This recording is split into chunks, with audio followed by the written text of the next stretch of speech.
nous n'avons pas encore la réponse quant aux 38 millions, c'est-à-dire 10 millions pour la Guadeloupe et 28 millions pour la filière canne à La Réunion. Nous n'avons pas de réponse de la part du gouvernement.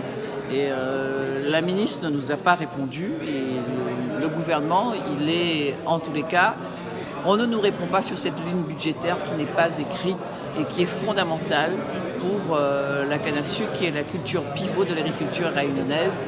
Et on le sait, on a eu l'année dernière une très mauvaise récolte, 1 400 000 tonnes de canne broyées, et évidemment moins de revenus pour les planteurs.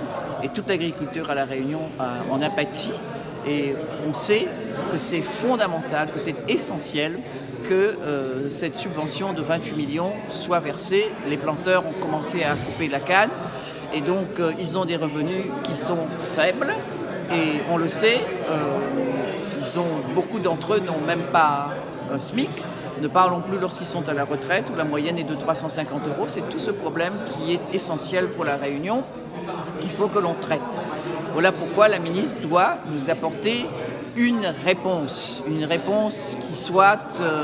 corresponde aux attentes des planteurs, d'autant plus que le président de la République, en 2017, en campagne à La Réunion, il a pris des engagements fermes, alors que cet engagement pris soit un engagement tenu. Parce qu'il ne faut pas que ces personnes-là soient ces grands prometteurs et ces petits donneurs que nous connaissons tout le temps.